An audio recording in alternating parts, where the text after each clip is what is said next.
Greg, thanks for sitting down with me today. I appreciate it. Sure. Thank you for having me. Good to see you again. I think the last time we sat down was back in 2011. It's been a while. Yeah, it's been a bit. And so back then, CEO of JGL, a little bit has changed since then. A little bit. Yeah, started a new company, sold your old company off to Greenleaf Genetics, part of Syngenta. Can you talk a little bit about the new company? So yeah, the company was actually started by my father, John Gerard. And well, after we sold our JGL business, Brian and I started Gerard Seed Solutions, which is a consulting company.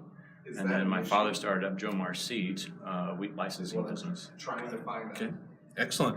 And so this is a different business. This is you're now in a segment that you have plenty of experience in dealing in licensing. Why is this different? Well, so from the wheat aspect, it's not that much different than we were doing before JGL. Obviously, the different people, different setup, much smaller overhead than we had before, and we're only focusing on wheat right now. Our main focus really is soft red winter wheats in eastern U.S., as well as a few soft whites. And we're also dabbling a little bit into the hard red springs as well for the Dakotas in Canada. So I have a feeling I know where this is going to go, but why JoMar? So JoMar is probably not a name that Brian and I would have come up with, but obviously we weren't in having the ability to have any decisions in those or even know what was going on. But JoMar actually is kind of like Paul Harvey, the rest of the story. So my father started in 1976 a travel agency so he could have a travel agency that actually could do some work for him for the seed business, right? He wanted to do these trips for his dealers or whatever. He couldn't find a travel agency to do it for him very well. So he made his own up. And one of his partner, his name was Skip Friedoff, and his wife's name was Joanne. My mom's name was Martha. So Joanne and Martha came up with the name JoMar. So fast forward, he sold a travel agency back in the late 90s. And he wanted to use the name JoMar again. So we just say it stands for John and Martha. So it's kind of neat actually that, while it wasn't a name that maybe Brian and I would have chosen, it's kind of neat to have that because we're a family business, and having that legacy of my father and my mother in that name is that means a lot to us. Heritage is a big deal. It really is. And these members get that. They understand that too. They totally get that. So now with JoMar, is there some expertise, some learnings that you got with your experience at JGL that helped you hit the ground running with JoMar? Well, again, I'm very fortunate to have such a great seedsman in my father and a great teacher. And so one thing he taught us, probably stands out the most, is to be proactively adaptive. And so, what I mean by that, we take advantage of all the opportunities we have given to us now, as well as looking out 10 years from now and say, okay, what's the market going to be like 10 years from now? And put yourself in those positions, kind of set yourself up, take advantage of opportunities now, but also kind of setting yourself up for the next 10 years, take advantage of those situations. And what's interesting is, as you know, is your business can totally change in those 10-year time frames. So just guys kind of being proactive and looking for those opportunities. Right. And that proactive really needs to happen right now, doesn't it? We've got licensing is a big deal. Obviously, this is a topic of conversation as we go into mergers and acquisitions, but licensing with the trait packages with genetics, that's a significant part of what we're working on. Can you talk a little bit about how some of these developments that are going on right now impact the licensing world and what you see coming down the pipe? Well, the big topic right now in the discussion is these big mergers, right? I mean, the IPSA members, they access their genetics and traits from mainly from these big major players. And, really it's going to be, if these deals go down, it's a reshuffling. And with those reshuffling, there's still some uncertainty how that's going to play out. What kind of traits am I going to get from whom? How are they going to be stacked? Can they be stacked? How do I get my seed applied technologies? Whom do I get them from? Right. Is there going to be some kind of packaging there? Am I going to have more access, less access? And so it's actually, I see there's some really good big opportunities either way for the independents.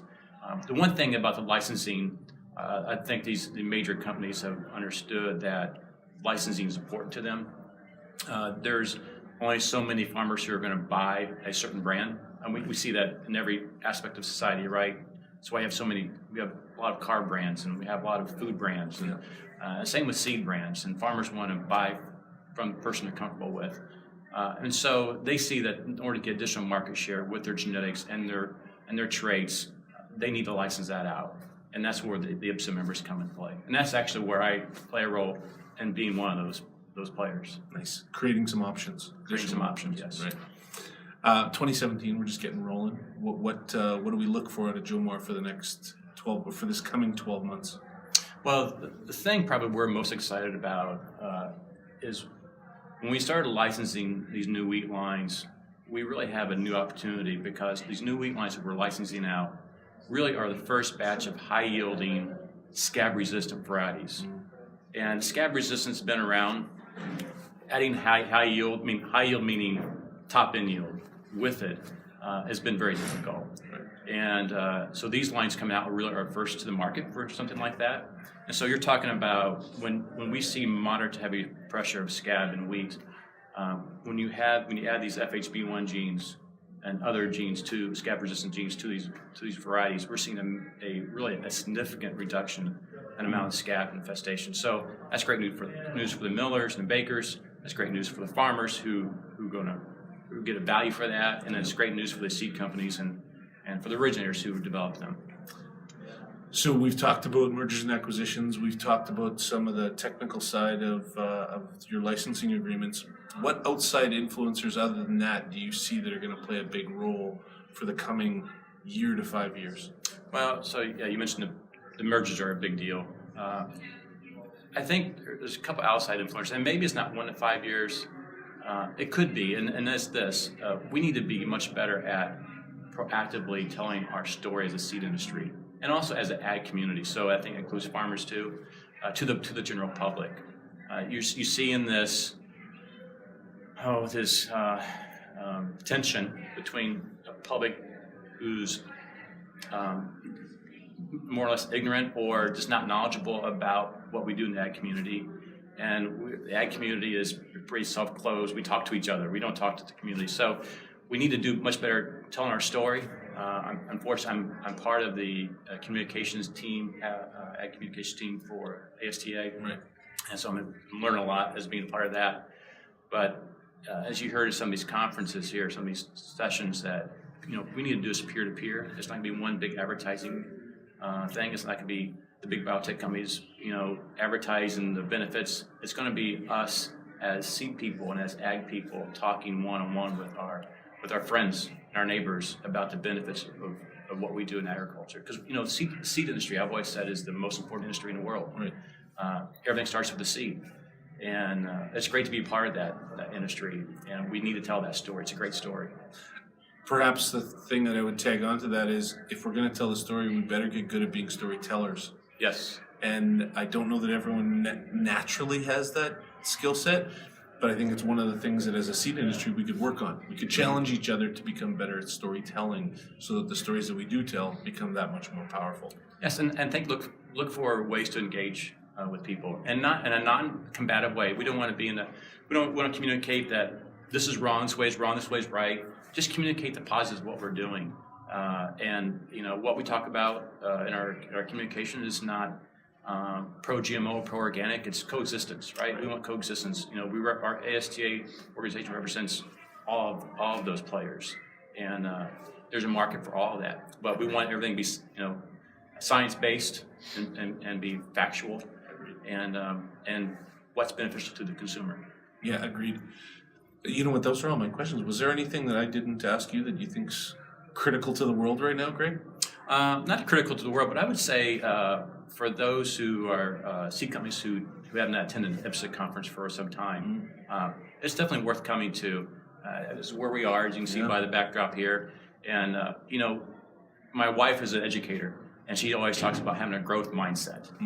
And that really is what this this is all about. I mean, there's some incredible speakers here, some incredible topics being discussed, and you see there's 250 or so attendees here. Well, 300. 310. Okay, 300 attendees here, and they're all engaged and locked into these speakers. I mean, where else can you go for this kind of price to get this kind of further education? And then plus that, you get the networking, and you get San Diego. Right. So on top of that, That's a win-win-win. it's a win-win-win. But seriously, being part of this and coming to this meeting is there should be an annual stop for all the independent seed companies. Incredibly well said.